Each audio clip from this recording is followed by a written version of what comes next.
Guardem bem essa data. 15 de julho de 2026. Um cenário instável da diplomacia entre o Brasil e os Estados Unidos. Tudo pode mudar ou terminar em pizza. Motivo? Do outro lado da mesa está Donald Trump, um líder que não tem o menor histórico de respeitar prazos, cumprir cronogramas ou manter a palavra em acordos internacionais. É o presidente brasileiro. Já está botando a sua boca enorme no trombone por conta disso. Eu trouxe esse vídeo para você entender o que está acontecendo no cenário político, onde entra Michele Bolsonaro, Flávio Bolsonaro, presidente Lula e Donald Trump. Aqui nesse vídeo você vai entender a verdade. Entreguei por escrito, porque eu não quero só falar. Porque o presidente Trump, ele fala muito e ouve pouco. Então eu fiz questão de entregar para ele por escrito. O papel aceita tudo. E o Trump tinha assinado um termo garantido que não tomaria a medida que agora promete adotar. Embora tratando-se dele, a decisão final sempre seja uma incógnita. O fato concreto é que dia 15 de julho de 2026 marca o momento em que a Casa Branca vai retomar o sufoco cambial e tarifário contra o mercado exportador brasileiro. E as taxas alfandegárias vão disparar cada vez mais. Prestem atenção no que eu estou falando. Eu acho que o que ele fez foi uma coisa desaforada para o Brasil. Ele sabe disso. É por isso que eu disse que ele ainda continua agindo como imperador. Nós estávamos fazendo acordo, o Mauro Vieira, sabe, e o meu ministro do Comércio estão tratando com o ministro do Comércio dele. Nós estamos negociando. É uma queda de braço, pesada nos bastidores, mas o senador Flávio Bolsonaro surgiu com uma proposta de mediação bem peculiar. Ele enviou uma longa correspondência para Donald Trump com uma sugestão controversa que as tarifas contra os produtos brasileiros sejam aumentadas. Sim, mas apenas término do período eleitoral dele. Com essa postura, fica evidente que a prioridade dele é proteger o calendário das próprias urnas, deixando os reais interesses econômicos do nosso país sempre em segundo plano. É 22, né? Voltar com a Júlia. Júlia, essa carta do Flávio Bolsonaro, ela tem muitas curiosidades, mas, acima de tudo, ela me parece embutir uma espécie de toma lá da cá. Vocês me ajudem a ganhar a eleição segurando o tarifário só um pouco, tá? Que eu tô aqui apresentando um cardápio de medidas que pode ser do interesse dos Estados Unidos. E é um pedido de intervenção, né? Sim. No limite. Vocês dão uma mexidinha, uma ajudinha aqui, uma intervençãozinha aqui, que depois a gente negocia. A estratégia não se resume a cartas de apelo. O senador tem carimbado um passaporte rumo ao Washington com frequência. Segundo ele, essas missões internacionais não têm nenhum viés partidário ou de campanha. A justificativa oficial do cidadão, ele afirma que foi até lá para salvar o nosso Pix. Lá para os Estados Unidos defender o nosso Pix, já que o atual presidente do Brasil está se lixando para as empresas brasileiras. Nós defendemos o Pix porque o Pix é do Brasil, foi criado no ano do presidente Bolsonaro. Para vocês verem. Para resgatar a real trajetória do Pix, precisamos voltar no tempo até o dia 5 de outubro de 2020. Essa foi a data em que Jair Bolsonaro foi formalmente, se vocês não lembram, vamos relembrar agora, comunicado que o corpo técnico do Banco Central havia concluído o desenvolvimento de uma ferramenta que já vinha sendo gestada, vamos colocar assim, desde as administrações anteriores. Preste atenção. Parabéns pelo Pix, presidente. Novo sistema do Banco Central que vai ajudar a população aí com pagamentos. Tem uma do terceiro da semana que vai praticamente desargumentar tudo sobre aviação civil aí, carteira de habilitação para piloto. Esse é do Banco Central para pagamentos. 24 horas, 7 dias por semana, qualquer hora, não precisa de toque nem técnico. Aí, André, eu não tô bem conhecendo. Vou conversar hoje semana com. Se podemos dizer que existe uma certidão de nascimento do Pix, isso não esconde nenhum mistério e não deveria ser o foco dos debates. O que realmente incomoda e acende um alerta internacional é a tentativa de desidratar ou colocar um fim num sistema, e esse desfecho interessa diretamente aos Estados Unidos. As grandes operadoras de cartões de crédito norte-americanas controlam por baixo aí cerca de 87% de todo o mercado de transações no Brasil. Para esse império financeiro, a consolidação do Pix é uma clara ameaça de morte nos negócios. Para piorar a situação, Das multinacionais, temos as Big Techs, as gigantes do Vale do Silício. Davam como certo que esse mercado bilionário seria dela, alegando que seriam as únicas capazes de gerenciar um ecossistema digital desse tamanho. Só que a equipe técnica brasileira passou na frente e entregou uma plataforma espetacular capaz de processar mais de 227 milhões de transferências diárias, movimentando uma quantia que supera os 2 trilhões de reais por mês. Os analistas estrangeiros juravam que só eles conseguiriam tal façanha. Mas o Brasil foi lá, tomou a dianteira para o mercado americano, além do golpe no orgulho, a perda da receita gigantesca. Vocês vão de convir que comparar o Pix com a invenção do avião pode soar exagerado em um primeiro momento, mas a verdade é que precisamos valorizar o que é nosso, antes que o sistema seja boicotado no plano histórico. O paralelo faz total sentido, assim como ocorreu com os primórdios da aviação. O setor de pagamento digitais vinham testando protótipos e alternativas no mundo inteiro, com várias empresas testando emplacar a tecnologia definitiva. Foi nessa brecha que o Brasil agiu rapidamente. Ele criou uma engenharia financeira sob medida para a nossa população brasileira. A diferença crucial é que Santos Dumont desenvolveu algo universal, baseado na vida física, enquanto o Pix, parceiro, opera sobre uma lógica política e econômica muito singular.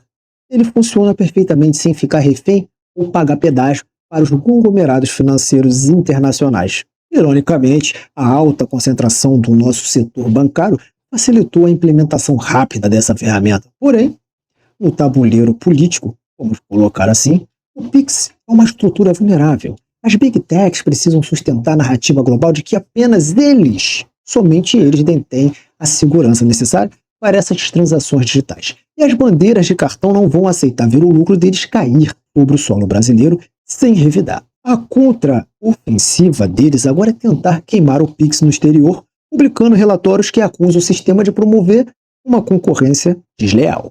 Há 20 menções ao longo do relatório de 107 páginas sobre o Pix. E uma expressão-chave: um tratamento injusto e discriminatório, segundo o USTR, sempre segundo o escritório do representante comercial da Casa Branca, que é como ele se refere ao sistema de pagamentos, ao Pix. E por que ele sustenta isso? Qual que é a argumentação?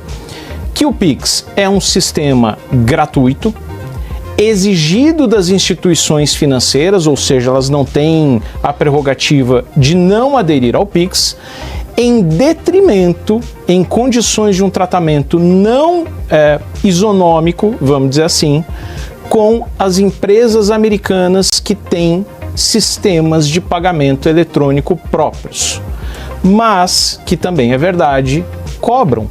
Trocando em miúdos, a reclamação de Washington é que o governo brasileiro oferece de graça um serviço de transferência pelo qual as empresas americanas cobram tarifas absurdas, como essa queixa puramente comercial.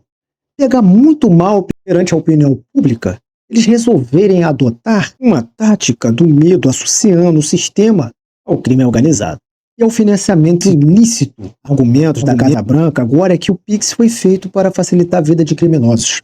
O que eles omitem deliberadamente, na minha opinião, é que as facções nacionais vão continuar lavando capitais em territórios norte-americanos de qualquer forma, até que as próprias autoridades de lá resolvam fiscalizar os seus paraísos fiscais. Peguei para ele um documento do crime organizado para mostrar que a nossa Polícia Federal está preparada para enfrentar o crime organizado. Disse para ele que se ele quiser combater o crime organizado, o Brasil está muito disposto, inclusive dizendo para ele que são eles que exportam contrabandeio arma para o Brasil. Todas as armas que a Polícia Federal aprende no Brasil vêm de Miami.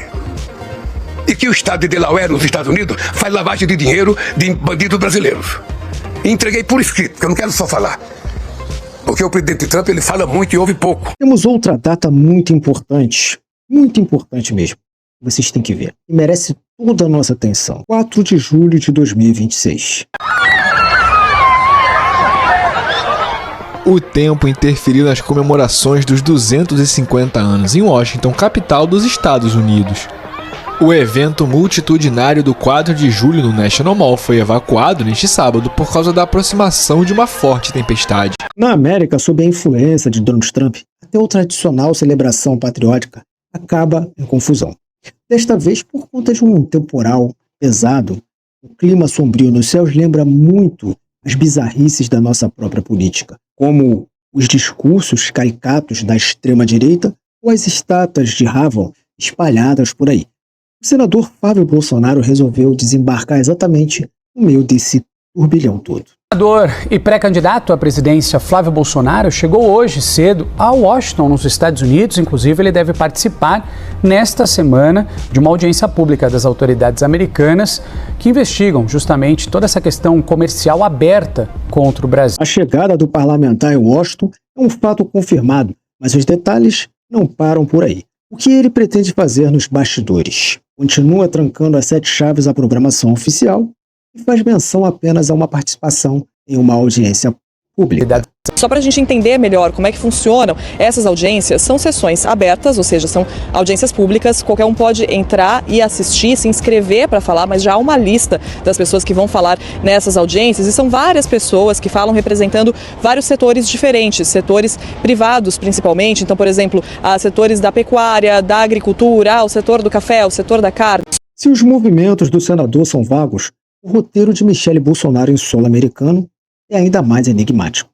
Ela tem costurado assim alianças por lá, sem dúvida, porém no discurso dela, as negociações políticas ganham termos místicos, sendo tratadas como aconselhamento espiritual ou revelações proféticas. Um suposto conselheiro ligado ao grupo radical MAGA começou a pautar os bastidores dos noticiários, embora sem revelar a identidade. Os rumores indicam que foi esse mentor que determinou a gravação do vídeo de apoio a Flávio Bolsonaro. Escolheu o momento exato para lançar o conteúdo na internet. A partir desse episódio, a discussão econômica sobre as taxas, tarifas, completamente sufocadas por escândalos morais e fofocas íntimas, muito mais apelativas. O foco do público mudou. Uns investigam as transações financeiras da família, outros vasculham a vida pessoal da ex-primeira-dama, enquanto os aliados se perdem nessas polêmicas de bastidor.